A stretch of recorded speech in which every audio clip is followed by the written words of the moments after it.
It's time to talk sports. It's Hacksaw's Headlines, a panorama of the world of sports, stories, comments, and opinions. Now, here's iconic sports talk show host Lee Hacksaw Hamilton and co-host John Riley. It's a Monday up and down the West Coast. Who wants to talk sports? We do. Good afternoon, everyone. This is Lee Hacksaw Hamilton, along with my co-host, the irreverent from left field, John Riley. We welcome you to our Monday bonus podcast from the DIXIELINE Lumber and Home Center Store studios. We got a great show planned. We are back in our normal environment, which then means a lot of other things aside from just topics on the table. John, nice to see you again. Thanks for doing all the hard work as we were doing Zooms last week for our podcast. We're ready to go, but before we start, we remind everybody, this is your podcast. We want them to join us, Fans Forum, explain to everybody on the live stream what we want, what we wish, hell, what we're demanding. Okay, what we're demanding. Yeah, Hacksaw's back in the studio, so that means we can do Fans Forum again. So if you have a question or a comment for Hacksaw, just type it into the live chat on Facebook or on YouTube, and we'll get you involved in the Fans Forum segment at the conclusion of Hacksaw's Headlines. And a reminder, we invite you to share. Tell everybody within your network what we're doing. Monday bonus podcast, regular Thursday podcast, and type in my address to my website.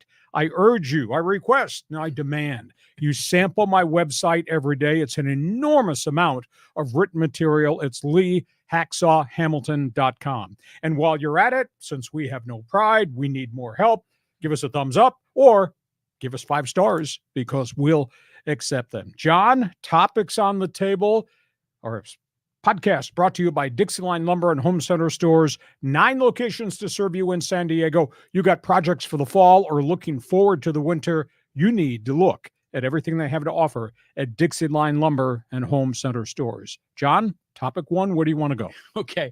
I mean, the playoffs are going on here, but I know there's a lot of Padre news, so let's talk about our hometown baseball team. You are out in left field. You are entitled to your opinion. Sometimes you're right, sometimes you're wrong, but you're going to make the decisions for me. So the Padres have solved the internal crisis, they say. A.J. Preller, Bob Melvin, dugout, clubhouse, etc.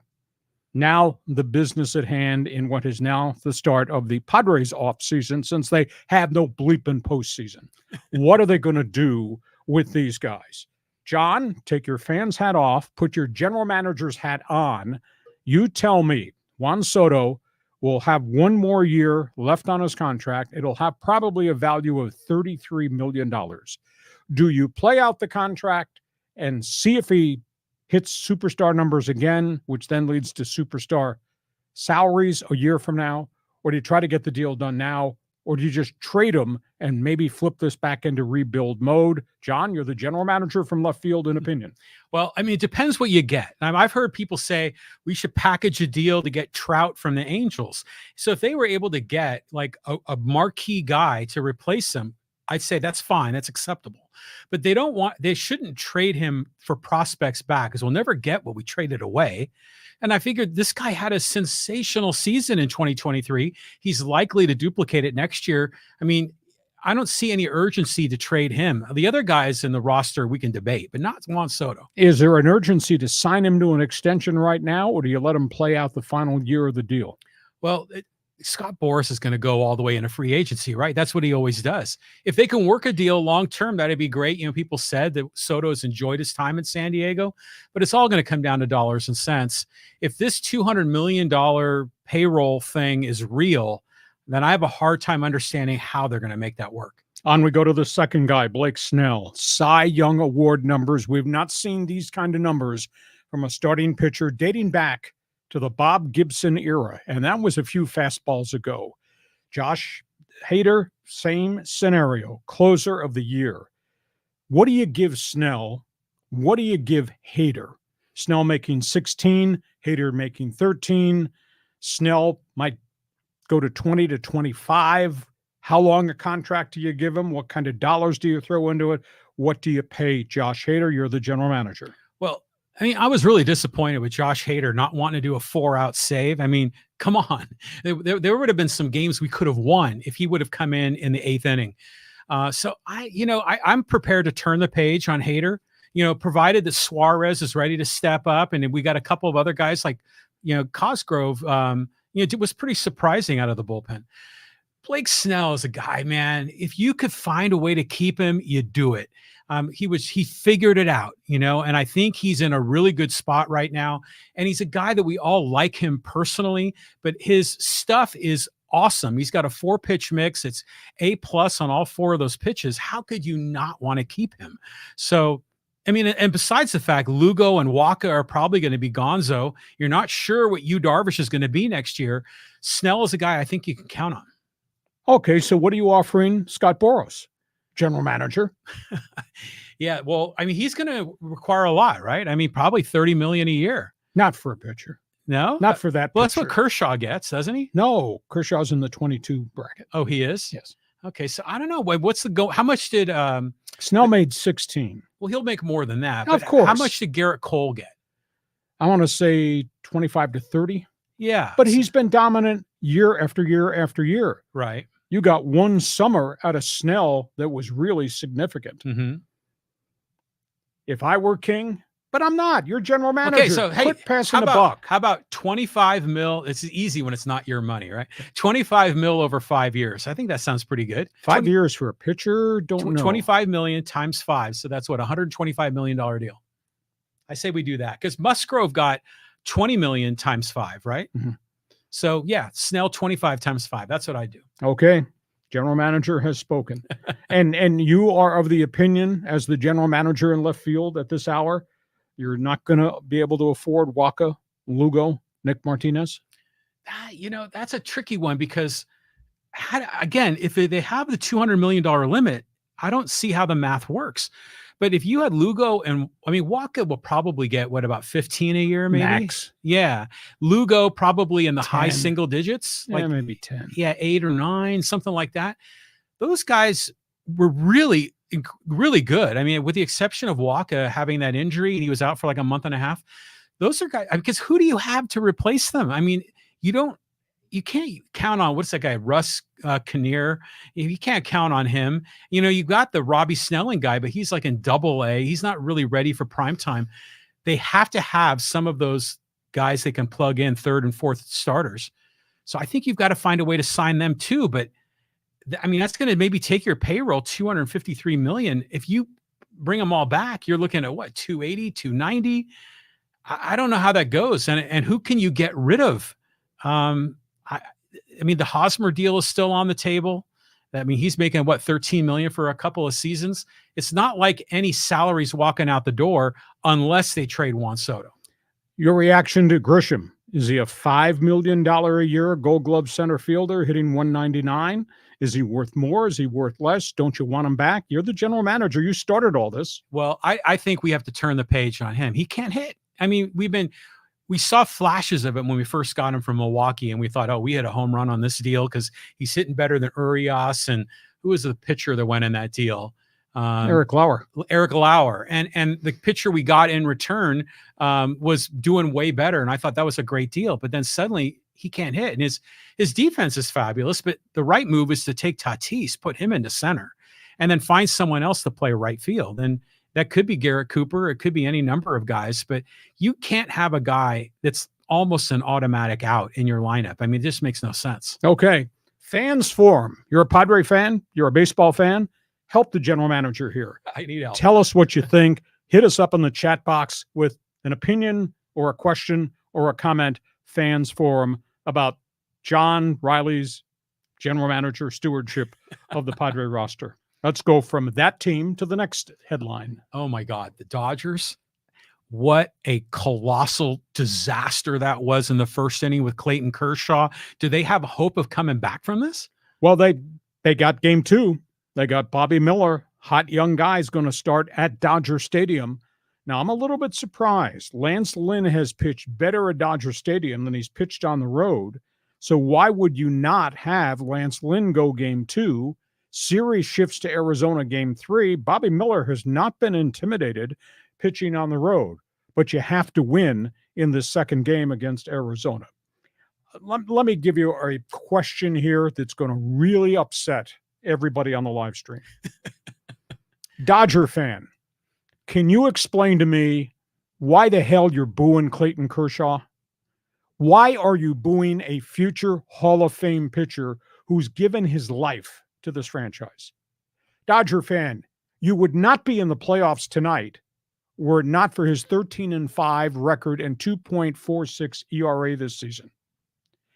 Dodger fan, this guy has given you a career record 210 wins, 92 losses, and a 2.48 lifetime ERA, and you're booing him.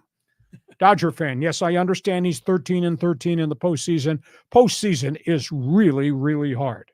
I mean, if you want to boo somebody, why don't you boo Julio Urias, who got his ass kicked off the roster over this alleged domestic abuse case?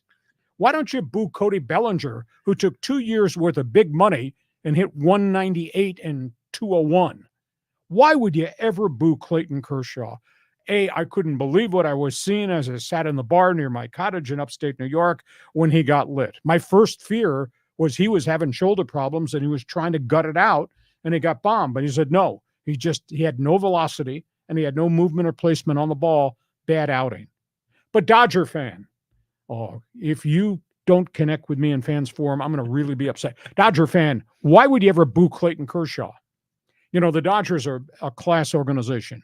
The Dodger way, winning way. Yeah. A Dodger fan that has a history and a tradition of showing up late and leaving games early, now it's a tradition of booing a future Hall of Famer. What the hell's wrong with you? Why would you boo him? I've said enough. John, stand on that side and yell at me, or stand with me and yell at them. Yeah, well, if I'm a Dodger fan, I am booing Clayton Kershaw. I mean, he got, one out in the first inning, and he was pulled after – what was it, a walk and 6 or 7 hits? The guy just got lit up. This is the leader of your pitching staff, our 100-win team, pitching at home against the Diamondbacks. It was the Diamondbacks, and he got lit up. Yes, he should be booed. I mean, if I spent big money to go to that game, I have expectations the Dodgers are going to maybe win it all. Of course, I would be booing it if I were a Dodger fan. But it's just remarkable how the Dodgers choke all the time, especially Kershaw. One of the guys on social media was saying that Dave Roberts is like the modern day Bobby Cox, winning that division, for a decade and only getting to the World Series a couple of times and winning it only once. But I don't know, is Kershaw done? Is he toast? Is his career over? What do you think? He's got a lot of miles on the arm. Shame on you booing this guy. You wouldn't be in the playoffs were it not for Clayton Kershaw. Yeah. You're going to sit there and you're not going to boo Julio Urias and what he did to the club, the roster, the clubhouse, and to himself. If I'm a Dodger fan, I'm booing JD Martinez. I'm booing Mookie. I mean, they only scored 2 runs, and that wasn't until it was garbage time. So yes, I mean, if I'm a Dodger fan, man, I'm ripping them. And as a Padre fan, I'm ripping them with a smile on my face. They're choke artists is what they are. You're an ingrate. You're unbelievable. Okay, Dodger fan, you side with me or do you side with the guy out in left field, my co-host here? Let's move on. Third team here that we always talk about, pay attention to, and have been pretty critical of. Go ahead. Yeah, so the Angels, are they back at Camp David trying to strategize here and come back with a plan? But they keeping the GM. I mean, they're going to get a manager. I've heard rumors of Buck Showalter. What are you hearing, Lee? Well, owner has not announced whether he's keeping the team or going to rethink this and sell the team. Artie Moreno needs to make a public statement of where he stands on his franchise. The fact that they've not removed Perry Manassian at this point leads me to believe he's the one that's going to lead the search for the next manager since they've decided to replace Phil Nevin. They need somebody with credibility. They need somebody with experience. They need somebody who's been there, done that, and won it. Now, they thought they had it with Joe Madden a couple of hires back, and it kind of evaporated, but injuries had a lot to do with that, and the tragic death of the one pitcher, Tyler Skaggs, and the drug scandal. So Buck Showalter is a winner. He won 101 games last season with the New York Mets and a high payroll. He got fired this year, and result, whole team fell apart around him. All the injuries to the pitching staff more than anything else. He lost Pete Alonso, his big bat, for maybe a third of the season with injuries. Showalter brings credibility. Craig Counsell, Milwaukee, becomes a free agent the night the World Series is over. His president and general manager, David Stearns, has already vacated to go to the Mets. Counsell might opt out, might just decide, let's try something different. Unbelievable track record. The guy's got credibility. I think you need to look at him.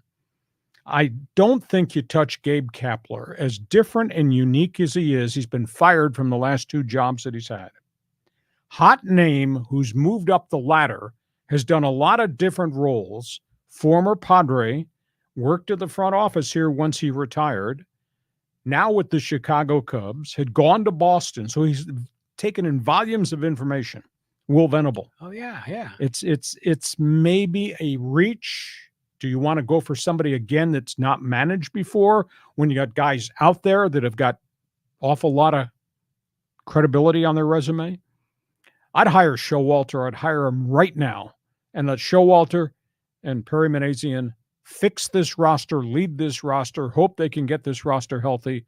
And by the way, spend some more of Arte Moreno's money, but let them make the decisions as to who they're going to hire. Angel fan, before you jump into Fans Forum, I want to hear what the guy from left field's got to say.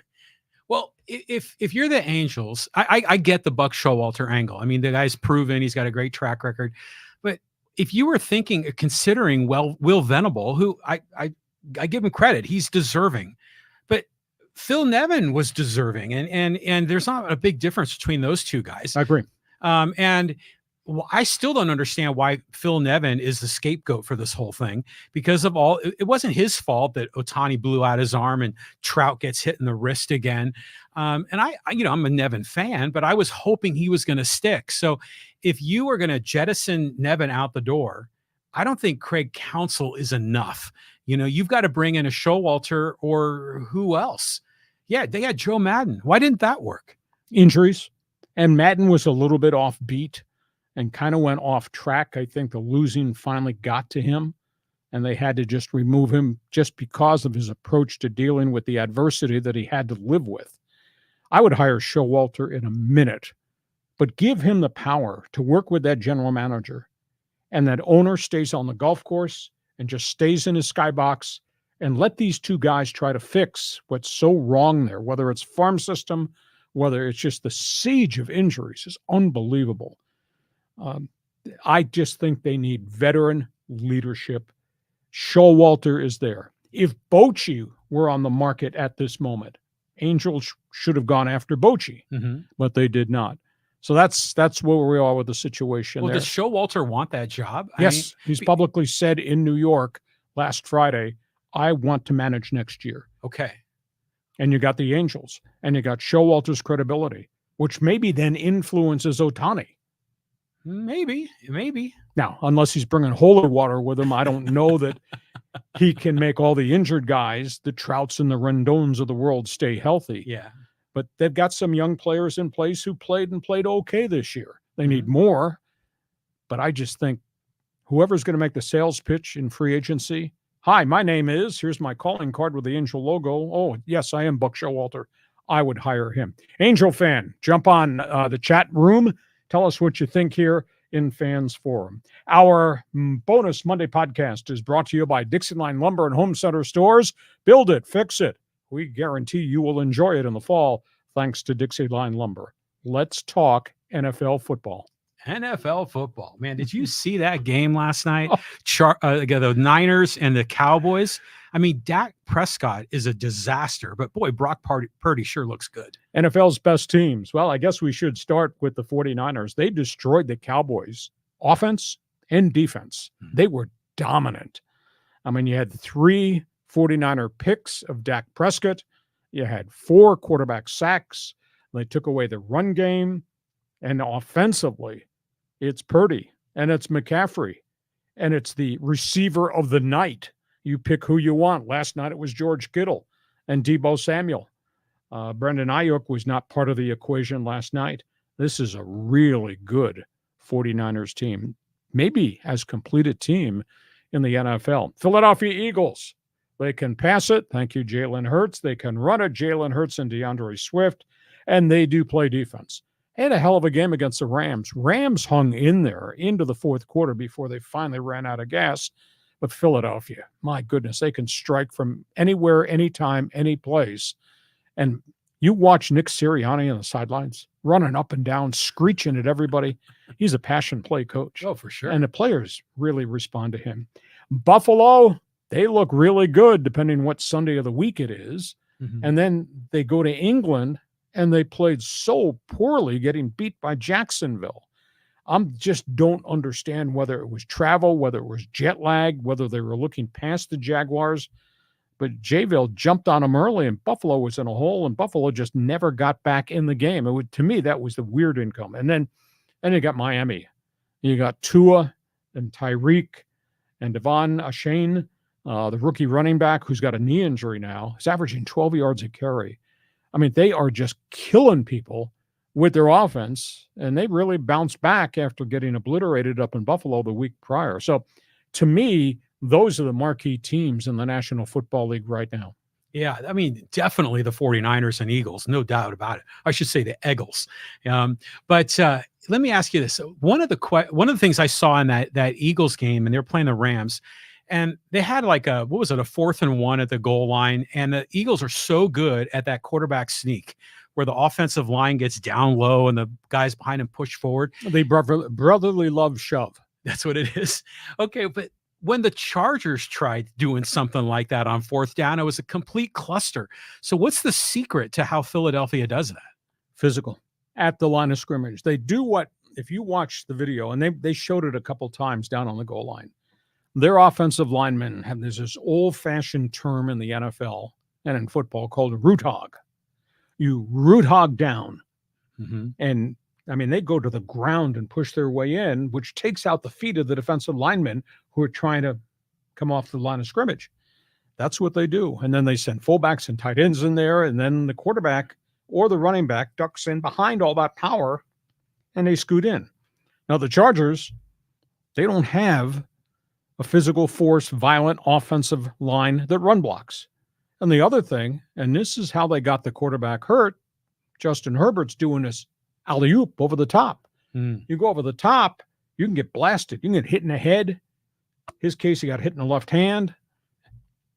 They have not been able to do it. A lot of clubs in the East Coast, I think in New York or in New England, they call it the tush push at the line of scrimmage. Nobody's doing it successfully. Philadelphia has got a handle on it, and that's why it's the brotherly love shove. But they root hog underneath. They take the legs out of the defensive lineman, and they get push, and then your quarterback is in or your running back is in. But you want to keep the dangerous part about that is there's so much crap that can happen at the bottom of the pile. Mm-hmm. Jalen Hurts goes down low trying to sneak in. He could get belted in the head. Nobody would ever see it. And don't tell me that junk doesn't happen in the NFL. He could have a shoulder injury because there's everybody piling into that.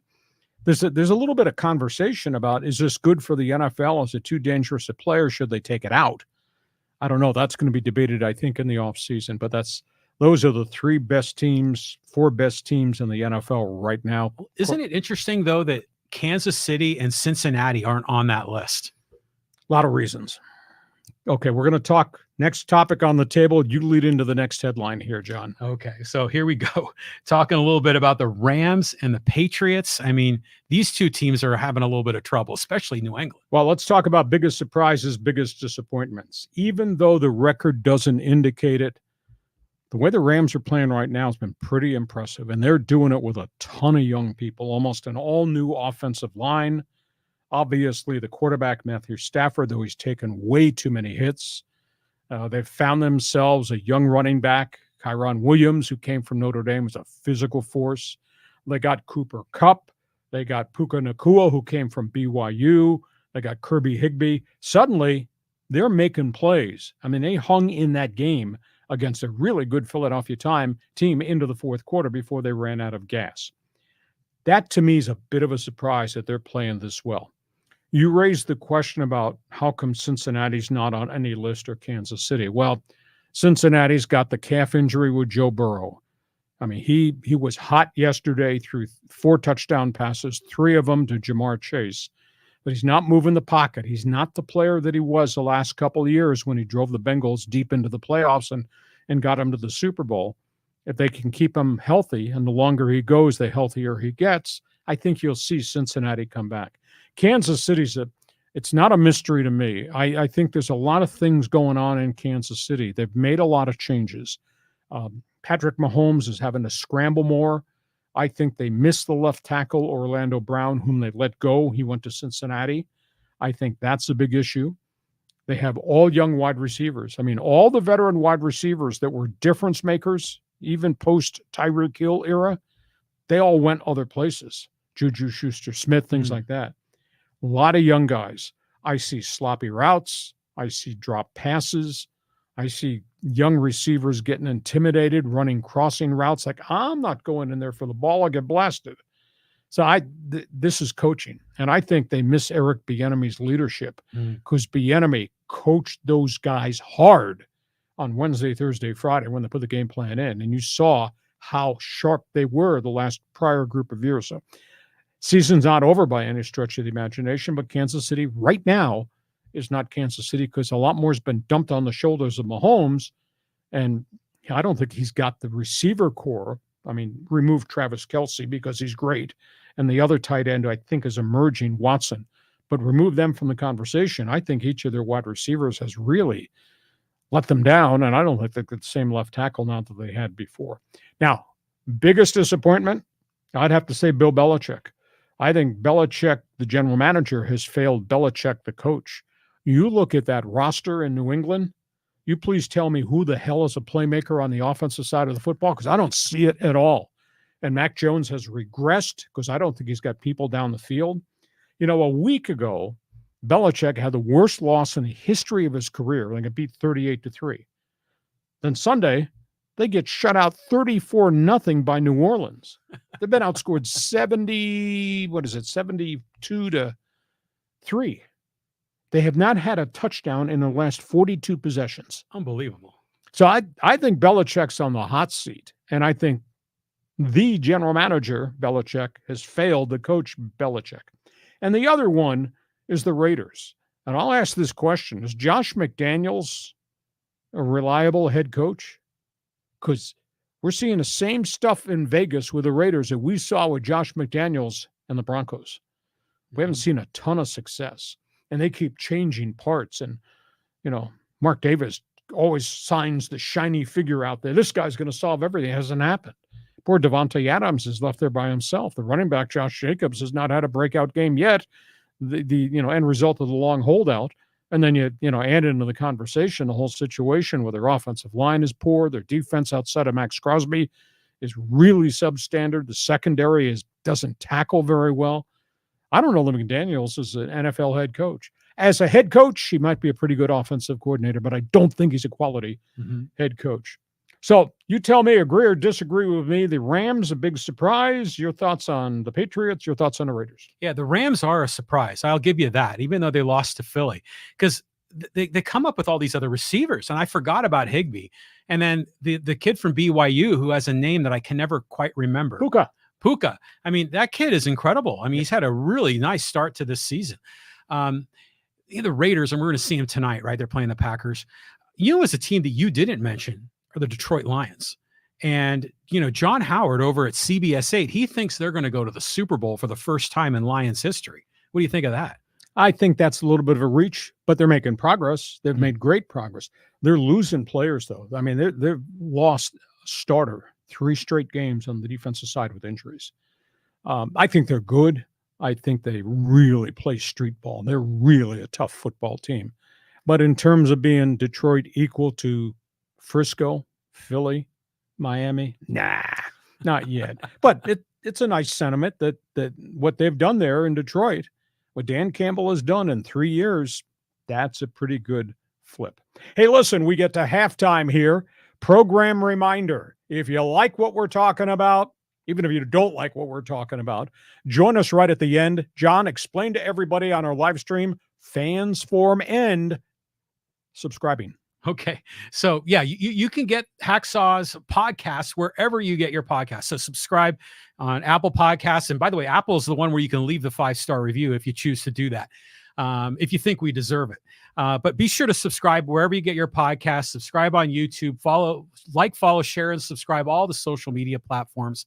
And yeah, the advanced forum is getting going here. We've already got Chris and Christopher, John, already in line. So if you've got more questions and comments for Hacksaw, type them into the live chat on Facebook or on YouTube. And a reminder, inform everybody what we're doing. Monday bonus podcast, inform them about our Thursday podcast, and check my website, leehacksawhamilton.com.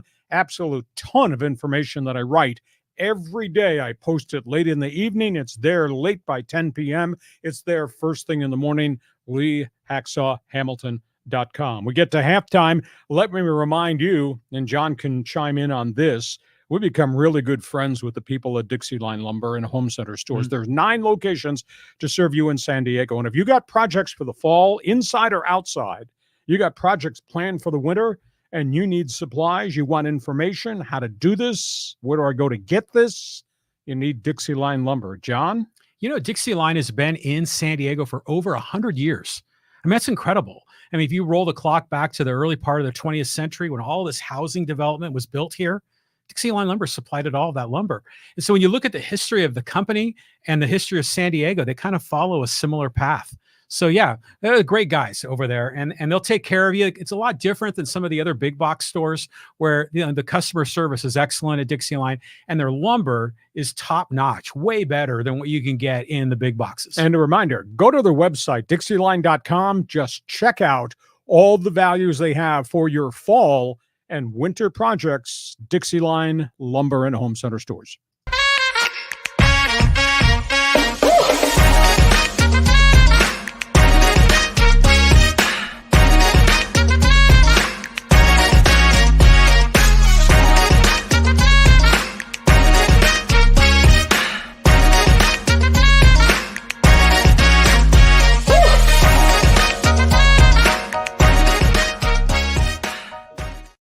Move on to the second half of our Monday bonus podcast, and as excited as we are with each of the matchups on the weekends in the NFL, we're saluting the passing of an icon. Yeah, Dick Butkus. I mean, wow. I mean, this guy is the legend of all legends. Lee, you've probably seen him like in Soldier Field back in the day. I've interviewed him a couple times. What a great linebacker. He was Chicago's son. He was from Illinois, played for the Fighting Illini, drafted by George Halas. In fact, he was drafted the same year Gale Sayers was drafted by the Chicago Bears. And here's the most stunning statistic. 2 of the greatest players of the NFL of that era, they never made a playoff game. Never. Wow. In their whole career in the National Football League. He changed the inside linebacker position. Now, granted, there were inside linebackers in the era of the 50s and 60s that were pretty good. There was an old guy in Philadelphia by the name of Chuck Bednarik. Charlie Cement, they called him. He was rugged. And Sam Huff. CBS did a documentary on him, The Violent World of Sam Huff. He was a fine player with the New York Giants and at the end with the Washington Redskins. But this guy changed the game. He was big. He was fast. He was fierce. He combined intelligence, size, strength, and speed. And he'd go chase you down and he would hit you. He had a personality that was just nobody had ever seen. He was the first of the modern day great inside linebackers. What Butkus did then became the blueprint for Jack Lambert. Oh, yeah, yeah. And then all of a sudden, everybody thought linebackers inside, linebackers outside would need roaring speed.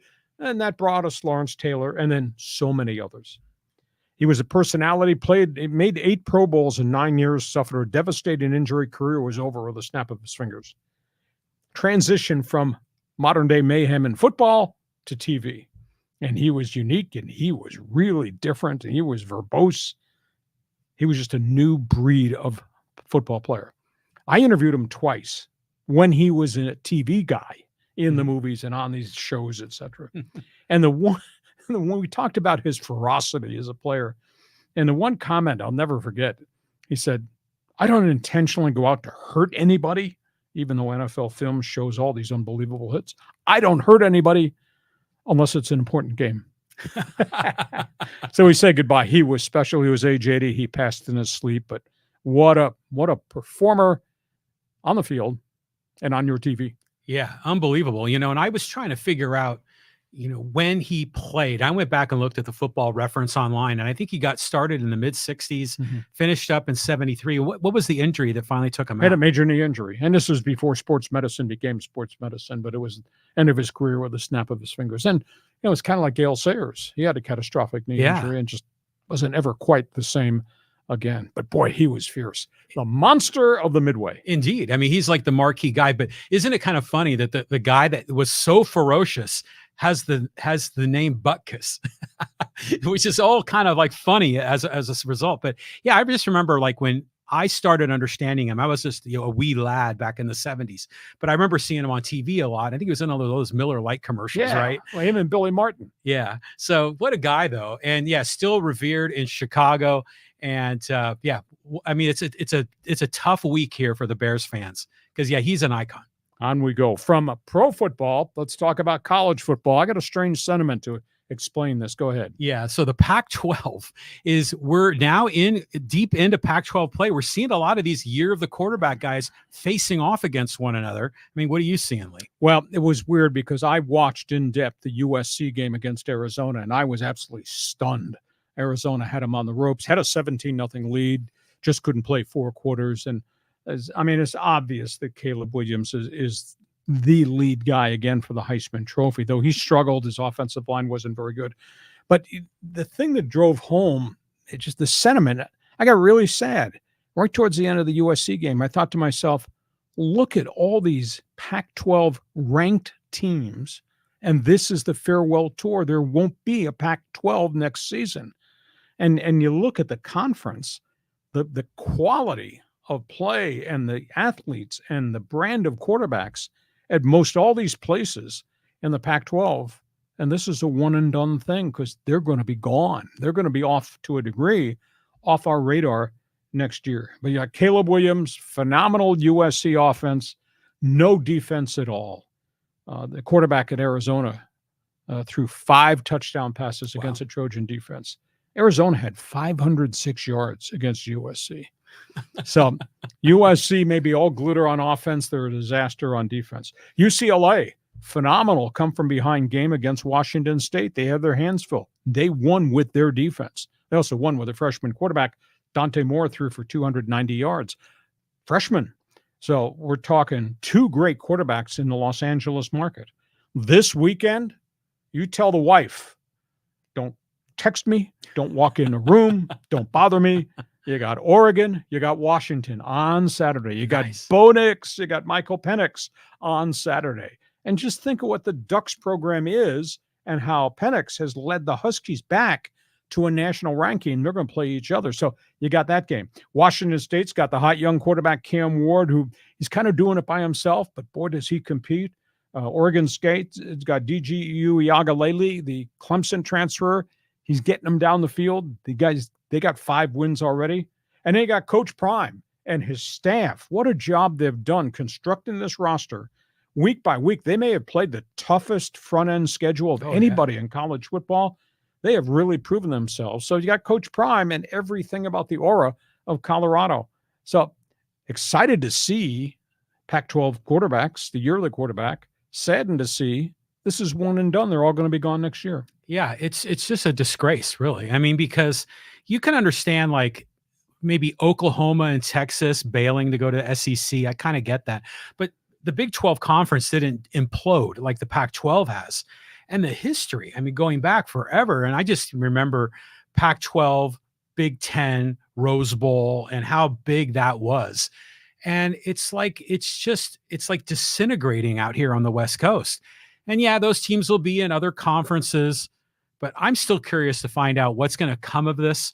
Does Washington State, Oregon State, do they have any juice being the Pac-2? Is there anything left for them there? Can they rebuild it? But it's just massive failed leadership that got us here. Yeah, it's really sad. But you're the quarterback. This has been a fun group of guys to watch every Saturday. Okay, let's go from college football to hoops. Hoops. Yeah, we're getting started here. The preseason games are going, and now you've got news on James Harden. Yeah, this is interesting because it's been quiet for months and the Clippers had stepped away from any talks and Philadelphia couldn't get the price they wanted. They told James Harden, you owe us a year, come to camp. He blew off media day, finally came to camp, didn't talk to the media. Now he's talking to the media. I don't think he's going to play in the preseason games. They don't want to get him hurt.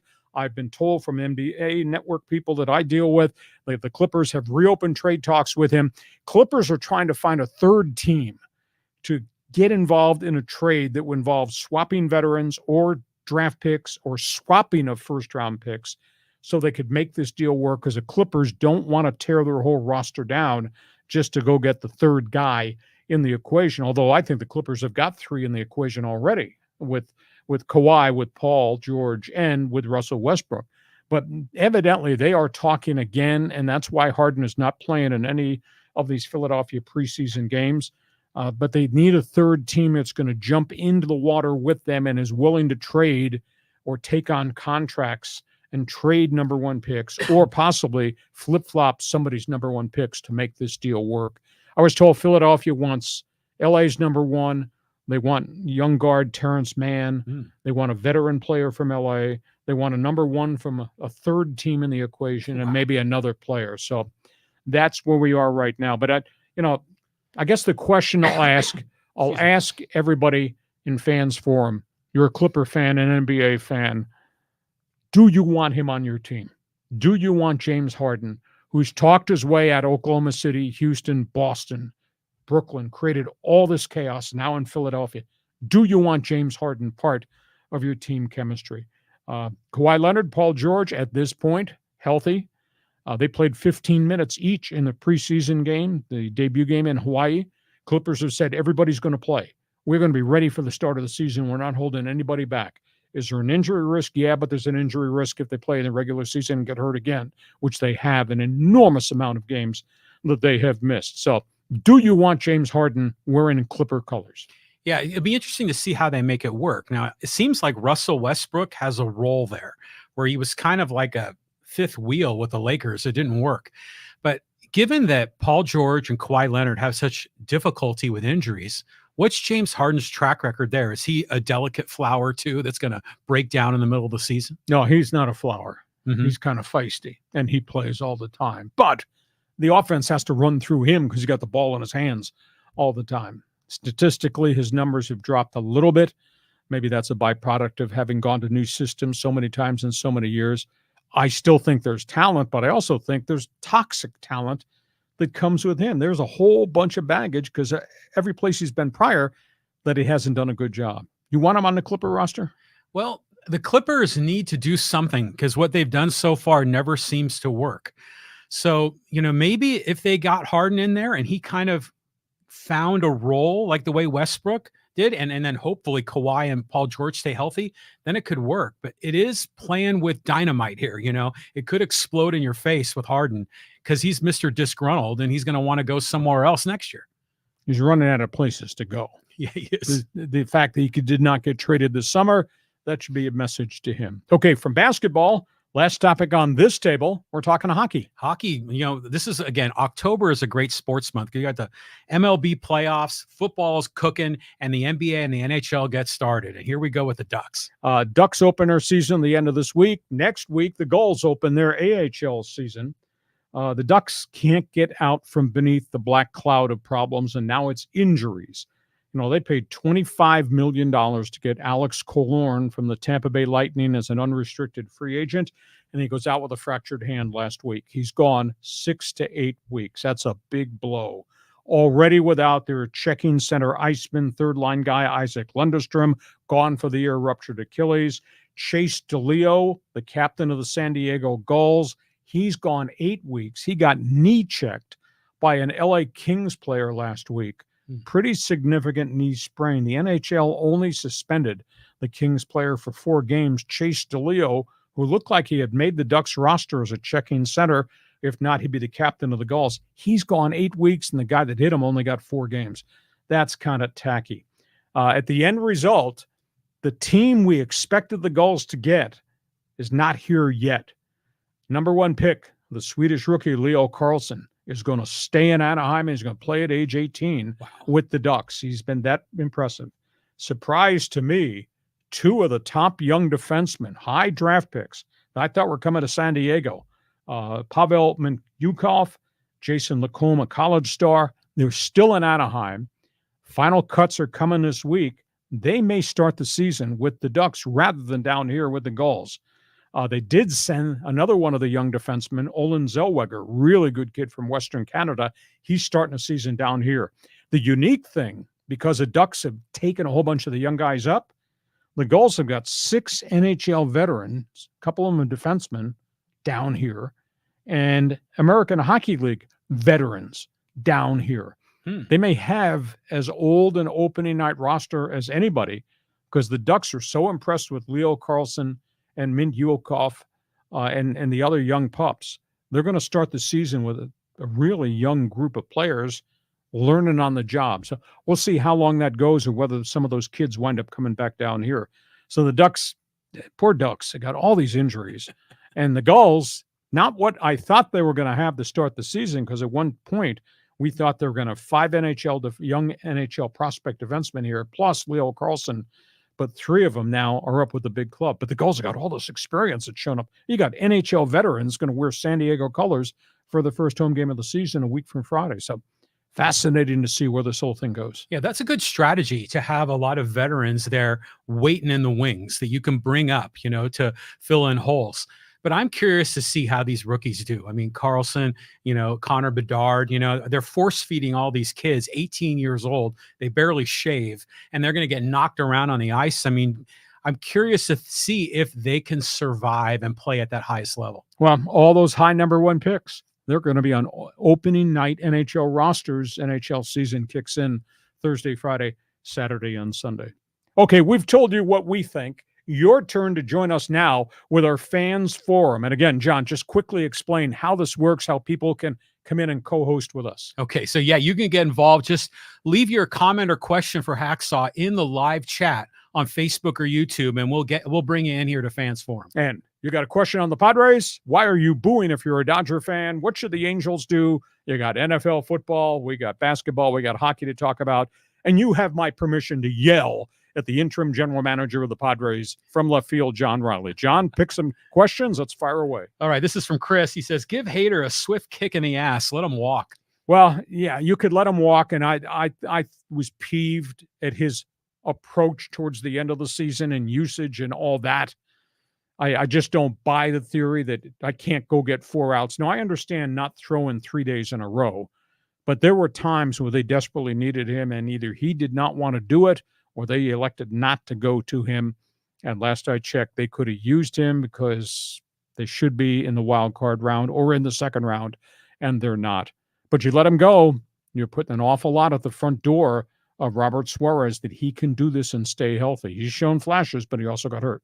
Yeah, remember back in the day, like Raleigh Fingers, Goose Gossage, they go 2-3 innings, right, to close out games. They were converted starters. This is a whole different era. It is a different era. So all these 1-inning guys. But man, if you're Hader and you're putting limits on when you're available, and I'm only good for 3 outs in the 9th inning, that's not being a team guy, And it's not like Bob Melvin's going to abuse him and roll him out there for 2 innings every game. To me, that's just really disappointing. So I think you got to turn the page, because you got to cut payroll somewhere if you're going to sign Soto, or if you're going to hit this $200 million magic number they've been talking about.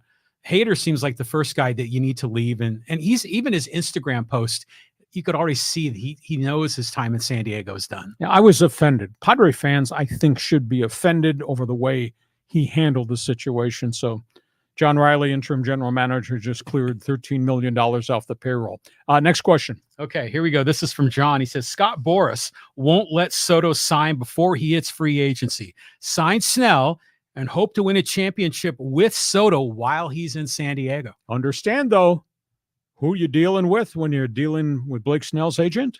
Scott Boras. You got money here, you got money there. Boras is going to extract his pound of dollars in flesh from the Padre organization. I would make him an offer. And John and I have argued back and forth this over coffee a couple times. I would offer him the pay bump from 16 mil to say 22. and $3 million in incentives. If he has another banner season, he's going to get to 25. Yeah. And I would do that on a 3-year deal. Dummy here in left field said, give a pitcher 5-year contract. Well, Musgrove got 5. Well, I wouldn't do that. Anyhow, that's where we are with Snell. I'd make the pitch and try to make it now. But as John just indicated, you got to go through Scott Boras, and that usually means Scott Boras is waiting for the green flag to drop on free agency the night after the World Series is over. But you make the pitch now. And if Snell has openly said, oh, this was great, nice experience, well, anything's better than pitching in Tampa Bay in the Suncoast Dome and sellouts here and personality everybody kind of likes, and you found yourself. Don't you owe San Diego something for the fact they helped you resurrect your career? Or am I being Pollyanna? Show me the money. Show me the money, man. That's what it's all about. So these guys are going to try to maximize their value, and you can't blame them for doing that. Now, if they feel like that they're going to get a sweet deal from San Diego, and San Diego's really prepared to pony up. They're so close. Yeah, they are so close. The team is so close. And if Seidler is willing to put it all on the table, maybe you take it. But if you're Soto, if you're Snell, you have to play the market, because you got to let these other teams bid against each other and drive the price up. I mean, even if Soto signed this offseason, which we would hope he would, but by the fall next year, everything's going to be even more expensive. We're seeing that when we go out to the grocery store, everything's more expensive. So, I think Scott Boras is going to maximize these guys. It's wishful thinking for Padres that they're going to sign Soto 1 year early. But I think, we've got a lot of other Soto clients on the Padre roster. So maybe you bring in, a lot of other Scott Boras clients on the Padre roster. Maybe you bring those guys in and you just work a deal. Padres got to keep some of these core players. You're the general manager. You just told Boras, take your guy out on the open market. Well, how could you do that? Well, he needs to maximize his value. That's in Soto's best interest. So I don't blame them for doing that. I don't think Blake Snell owes San Diego anything. Blake Snell got paid what he was owed. But in these cases, you don't blame them for trying the market, maximizing their value. You're just hopeful that they want to stay in San Diego. And how often do free agents re-sign with their original team? It's pretty rare, isn't it? Sometimes, but sometimes not. Mm-hmm. Loyalty. Is that word still in the dictionary? Yeah, loyalty is out the window, because those teams will cut the player faster than you can blink. But they're guaranteed contracts. You cut him. He gets paid. He goes somewhere else. But, yeah. Okay. Next question. Okay, let's move on down. This is from Chris. He says, Dodger fan here. They know they are toast. We knocked them out last year. This year it's D-backs knocking them out. Well, Arizona's got to prove that they've got enough pitching beyond Zach Gallen.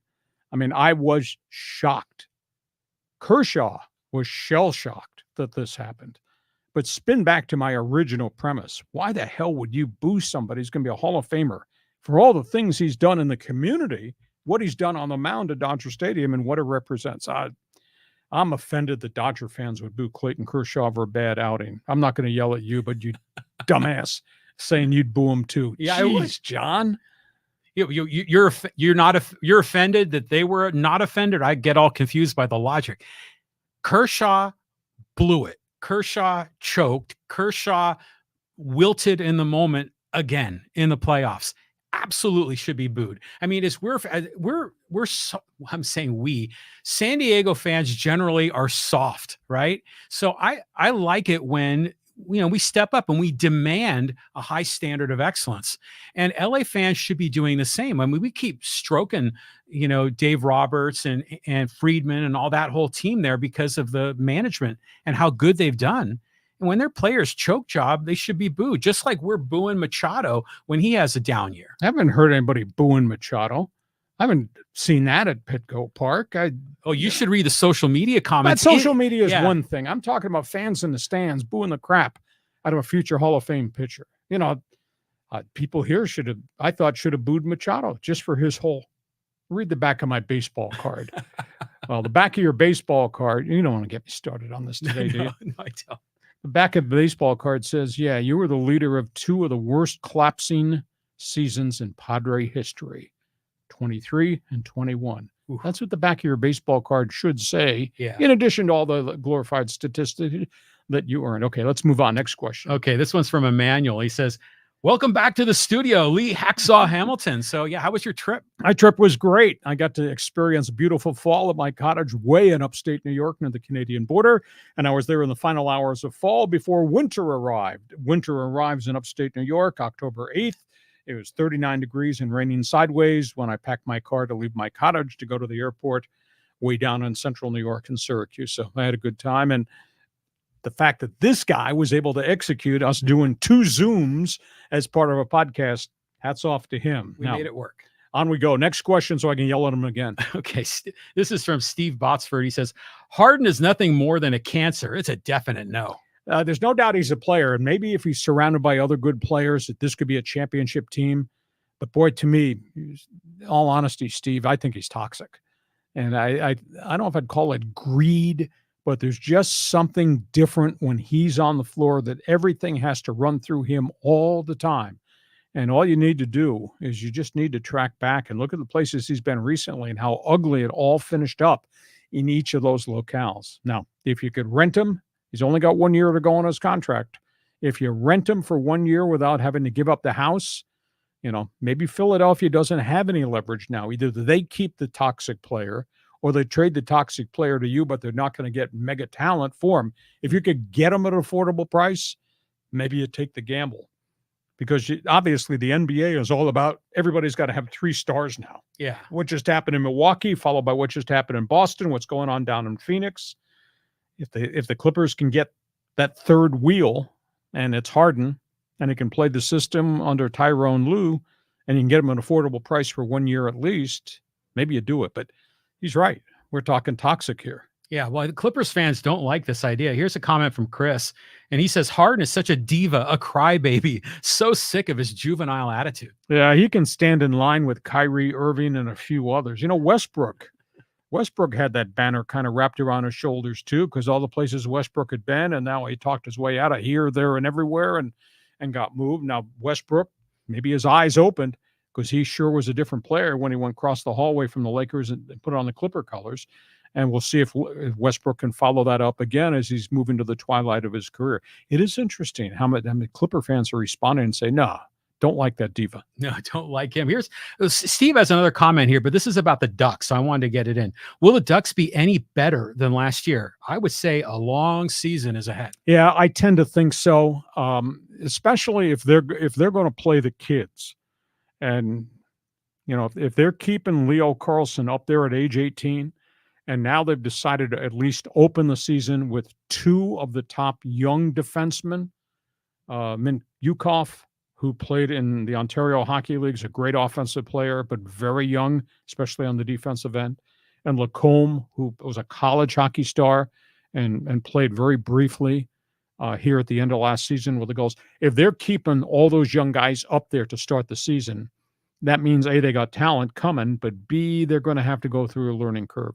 That's why, as weird as it sounds, if you look at the Gulls roster come opening night a week from now, and you see guys like Colton White and a few of these are veteran NHL guys who are on the fringe of being serviceable NHL guys, but they're starting down here. Well, that experience, that's huge for a young hockey team in the American Hockey League. You don't find very many AHL rosters, because I kind of study all this.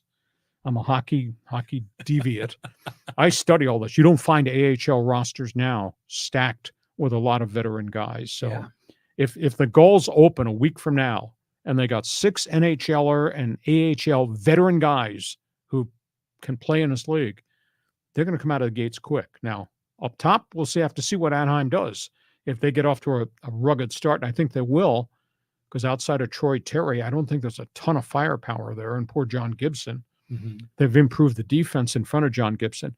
But if they get off to a really slow start and they find out that Mint Yukov and Lacombe are a little bit overwhelmed, they'll be back here pretty doggone quickly. So it'll be interesting to see. But the Gulls will have a bit of a different roster than I expected them to have. But it's a roster loaded with guys with lots of experience. And in the American Hockey League, it's a very young developmental league now. You don't see 4 to 5 NHL guys or 4 veteran AHL guys on a roster. Well, first of all, do you think the Ducks are going to be over 500? And how do you think the Kings are going to do this year? I think Kings are really good. Kings are loaded. Rob Blake has done such a great job maneuvering around the salary cap. You know, he made the huge trade with Winnipeg in the summer that got Pierre-Luc Dubois, and you got Kopitar and Adrian Kempe. You still got Drew Doughty. They went into the marketplace, added some more defense. I think the Kings might be a little suspect in goal. There is no John Quick anymore. He's now with the New York Rangers, as weird as that sounds. But I think Kings are going to be really good in the Pacific Division. The Ducks, probably another high draft pick or two. And we'll see. They've had so many high picks, and they're stockpiling them now in San Diego for the most part. See how quickly these kids can get to the NHL level. Okay, so hey, can we get some social media comments in here? Oh, these people. We heard about what was on social media. I think you might want to duck under the desk here because I think there'll be some bullets flying. Yeah, there will. Let's go to hear the Charger comment. This is from Doug. He says, the Spanos have tried their whole lives to hire a good coach, and when they did, they fired him. Good luck, Spanos. You guys are a joke. The Spanos are all caught up in the bling bling. It's the little things that win championships, and they're oblivious to that. They've stockpiled all this young talent, and it's not playing real well together right now. And now they got injury issues again. I will say this whole J.C. Jackson thing, and we talked about this with the cornerback that they signed to the $82 million contract and gave up on after he played 9 games. I was told today that J.C. Jackson was a real problem. He refused to go in a game. He had lost his starting job to Michael Davis. He refused to go in a game after Davis got hurt, and that ended the relationship. And then promptly he got deactivated for the next 2 games. And then bingo, he's on a plane going to New England. So take your bad attitude, your inability to play, your whole approach to being, quote, a team guy. Take all that, land in Foxborough, good luck playing for Belichick's team that is a real mess. But at the same time, who's to blame for this? You blame John Spanos, blame Tom Telesco, you blame Brandon Staley. You didn't do due diligence on this guy that he can't play press coverage. He was horrific. There's a group that does all the statistical analysis. It's like metrics for the National Football League. Mm-hmm. The quarterback percentage or quarterback rating, when they threw at J.C. Jackson, the quarterback's rating was 149. It's absolutely phenomenal. Completed like 76% of his passes when they threw at J.C. Jackson. Completion. Well, one of the guys in the Instagram that was like, we did that video, about J.C. Jackson, who's to blame and all that. And one of these fans was getting on your case. He was saying, well, yeah, Hacksaw, you're blaming him now, but where were you when the Chargers signed him? You probably were applauding that. But I remember we were sitting down and saying, that's a hell of a lot of money for that guy. Yeah. Now, granted, he had 25 interceptions in New England. We get here and we find out that he's playing a radically different defense. It's not how they play press coverage in New England. And he was lost. You need a traffic cop out there with the orange sleeves directing traffic because guys are running open routes against J.C. Jackson. And his first 2 games, I said, holy cow, where is this guy? And then he got hurt. He had the knee injury, which was significant. He comes back and he still isn't playing well. And all the bleep and bravado, I can play and I'm on the practice field and I'm going to meetings, and he didn't want to take any criticism. Well, crap. Opposing quarterbacks with a 149 rating when they throw at you, that's terrible. And they had to eat a big deal, a lot of money. Paid $8 million of this year's contract to get him off the books. Yeah, someone should lose their job over that. I mean, that's insane. So anyhow, I thought it was a good acquisition. They screwed up. Don't blame me. How could they not see this guy couldn't play that type of coverage that Brandon Staley wanted to play? That's on them, and you're right. The Spanos people, no clue at all. On we go. On we go.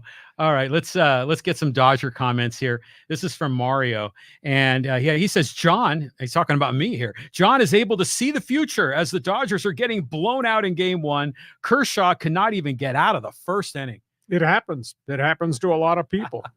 But how dare you boo a guy? You would not be in the playoffs were it not for his gritty starts going 13-5 when everybody's ERA is over 4. And this guy had a 2.46 ERA pitching through shoulder and back problems. And how do you boo a Hall of Famer who's got 210 career wins? Dodger fan, shame on you. Yeah, you boo a guy when they have a terrible performance in the biggest game of the year, and Kershaw just choked it. Here's another Kershaw comment, and this one's from Ruth and says, "Heck no, I love my Dodgers, and I knew going into the playoffs we didn't have a shot, Lee. Thanks for the kind words. Can't stand the Padres and their fans most of the time, but sucks to settle for only winning the division. Phillies or Braves will represent the National League. They are the best. We have no pitching. Kersh needs to retire. Send us over Snell. That'd be cool. Been watching you for years, Hacksaw."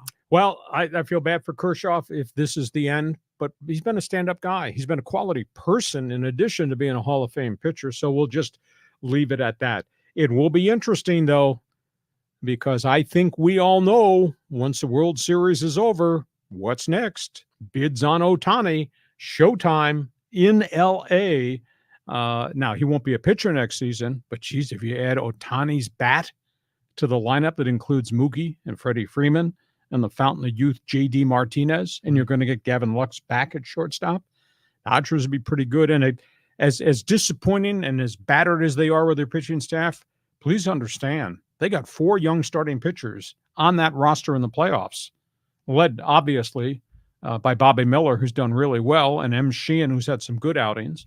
And the Pepio kid has had the back end of the schedule once he got healthy. He's been pretty competitive, and he's really young and raw. And then you got Michael Grove. I mean, they got a lot of pitchers coming, so they'll make the transition. I'm sick about what Urias did. Oh, I mean, God, he betrayed the clubhouse, the dugout, the manager, his teammates. How stupid are you to do this at that point of the season? And now I don't know what's going to happen. He's not been charged yet, but he's missed the most important point of the season. And with the Dodger bats, had Julio been there with Kershaw, with Bobby Miller, and whatever they get out of Lance Lynn, that would have been a pretty competitive pitching staff. And now it's just been obliterated just because of what's happened. Well, do you think start of next season, does Walker Buehler and Dustin May, do you think they start the beginning of the year? Green light, go. Yeah, because those guys were lights out. I mean, Buehler has a track record. May is still young, but May would throw that 2-seam fastball like at 101 miles an hour, and it would break like 18 inches. I mean, those guys are wicked. Yeah, lost in all the conversation and the frustration of whatever happened to Kershaw, what Julio did to himself and the kid pitchers, is the fact that Buehler and Dustin May are out there on the horizon, and Buehler shut himself down because he wasn't ready. He says, I'm not going to force it. I'll be there in spring training. And Dustin May will be somewhere in the middle of that season. He'll be there too. So, I mean, the Dodgers have something great ahead of them. Okay, a couple more here before we wrap it up. All right, let's get a Mountain West comment here, and this is from Olivia. It says, it's funny that you all say, so sorry, Air Force Colorado State is leaving, but the fact is that Wyoming Colorado State has been a rivalry game longer than any other teams in the Mountain West. Border war. I think it stinks when all you want to come in and disrupt the Mountain West, which is doing just fine in my own estimation. Take care of your own house, Pac-12. You couldn't get the job done. Go away. Well, the greed destroyed the Pac-12. The leadership destroyed the Pac-12. If Oregon State, Washington State came here to the Mountain West, this would really be a good conference, football conference. Now, would it be a Power 5 conference? I don't think the NCAA or the College Football Playoff Committee would view them as a Power 5, but that'd be really good football if those two guys join the Aztecs in Boise State and what Air Force has accomplished. I mean, Wyoming beat Fresno on Saturday, punched them in the mouth. Amazing. Yeah, absolutely amazing. Now it's in Laramie. Mm-hmm. I mean, they're bashing everybody going up the high altitude. I mean, this is a really good football conference. Granted, substandard season at San Diego State, and Boise's been a little bit up and down. So if you could add the Beavers and the Cougars to what we have here, that'd be a really fun conference. Yeah, and basketball too. I mean, not just because of the Aztecs going to the final, the championship game, but there have been a lot of really good Mountain West programs in basketball, although they choke in the big dance, it seems like every year. I'm hopeful that they'll figure something out, because I would hate to have the Pac-2 dissolve and then there's nothing.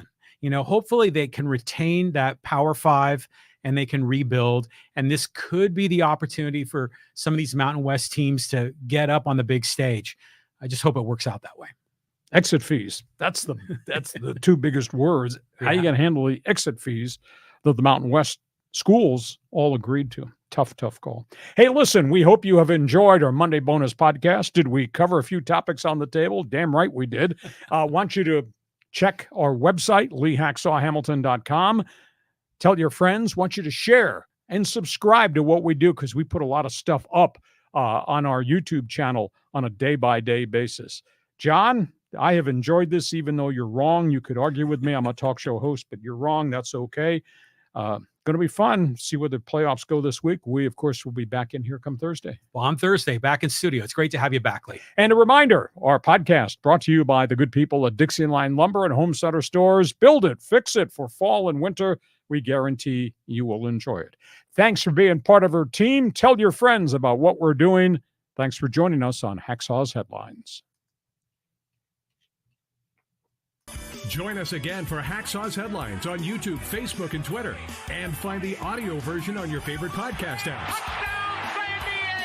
For more content, go to LeeHacksawHamilton.com.